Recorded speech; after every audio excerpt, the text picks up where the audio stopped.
Hello. Sorry for the long lag. It's been a while. Today is June 10th, 2025.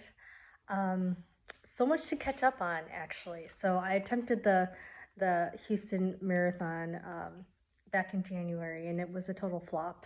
I felt like at that time I didn't progress at all since my last attempt in Chicago 2023. So it was very discouraging, and I was like, I don't know if I'm ever gonna get better because I just get tired very easily. I have major GI issues, and nothing was going right. So mentally, I sort of like gave up hope, and I was thinking I'm just never gonna race again. So in early February, I went to Taiwan for 2.5 weeks, and I didn't run at all, not one step. And when I came back, I was really out of shape, but I did run a little bit. And then after only like a week and a half, I couldn't run again because I think it was my knee or something. It just, things were not going well. And then in late April, I went to California to run a half marathon upon the invitation of my friend who lives out there and whom I hadn't seen in like over 17 years. So that was amazing. Although there was no part of me that actually wanted to run the race, and I had visited my twin sister right before that race, and I told her I wish that she could run it for me because she is in amazing shape. She's an incredible runner. She ran a marathon in December in 3:15 on hardly any training, um, and dealing with health issues herself. Then she ran a 3:08 in February, just a few months later, and then she ran a 3:20 in Boston. So that was just like 2 months after that. So she is obviously very, very talented, and I think she's just really physically strong, and she has a really good, I guess, mind, like the way she operates when she races. Her mind is incredibly freakishly strong.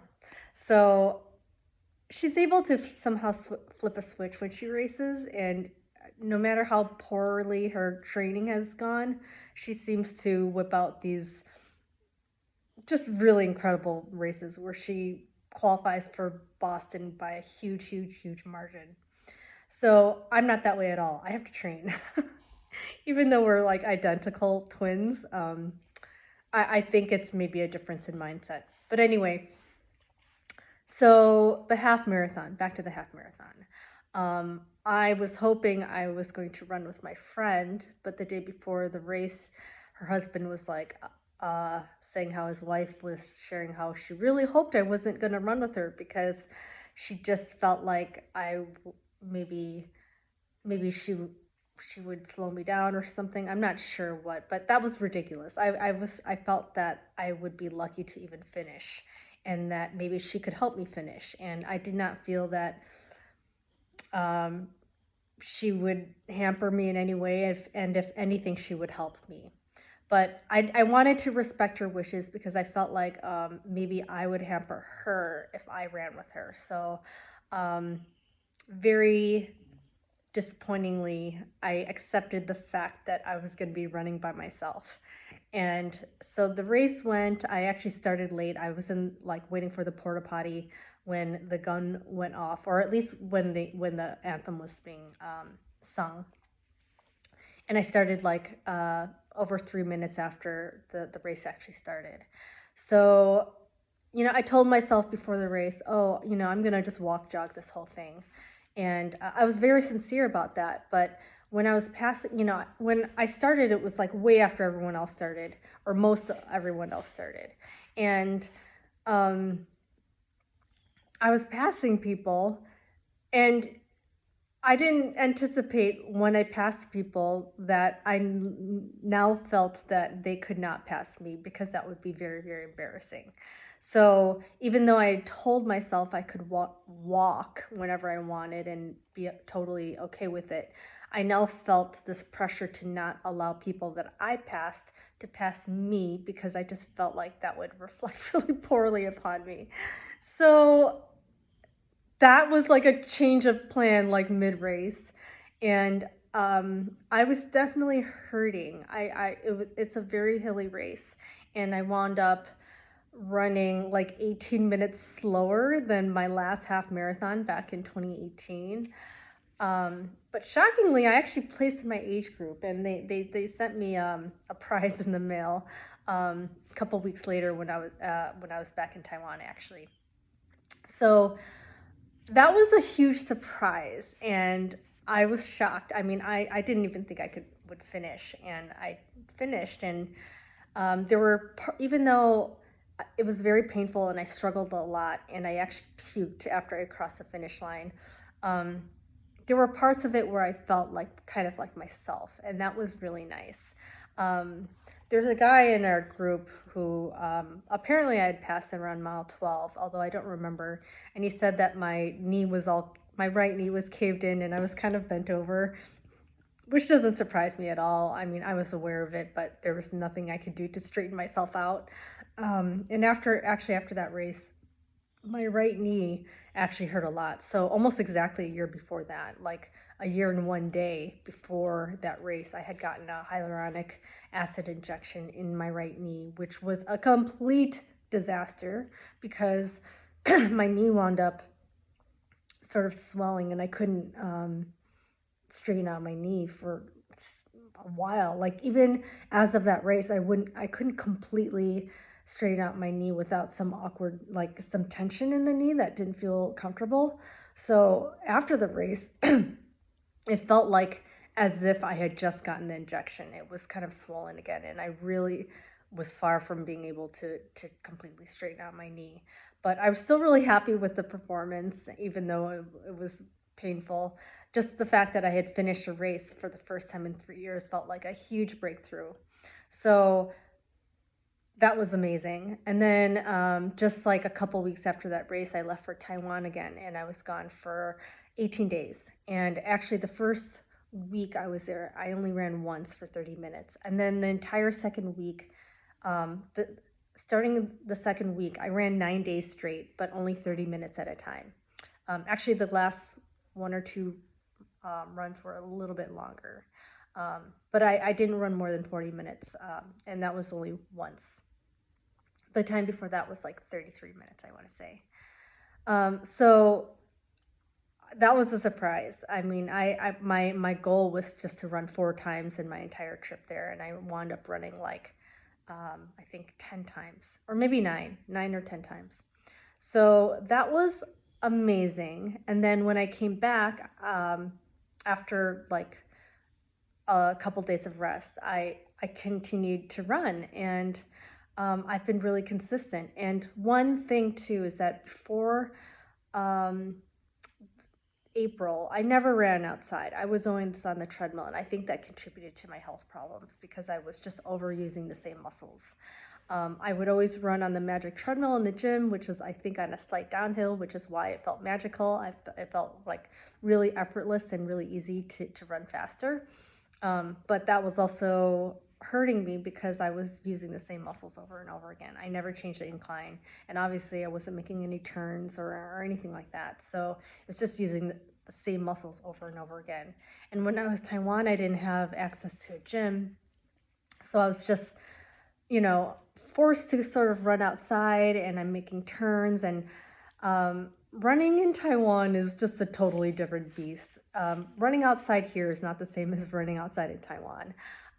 There's a lot of variation in sidewalks. So like businesses, like I guess they take care of the sidewalks in front of their businesses. And so they have different like tiles and then different elevations. So it goes up and down. And then oftentimes there's scooters in the sidewalk, or the businesses have things like racks of clothes or tables or whatever in the sidewalk. So you have to run on the street, which is totally dangerous because I actually almost collided with a lady on a scooter on my penultimate day in Taiwan.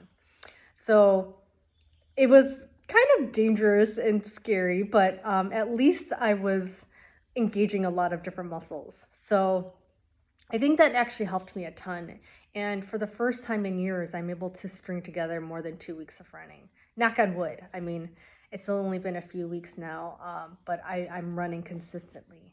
And I am signed up for Chicago. So God help me. I'm determined to finish this thing. I mean, really, I feel so encouraged by the half, even though it was like my slowest half marathon ever by a wide margin. But still, I finished. Against like all my expectations. I actually finished.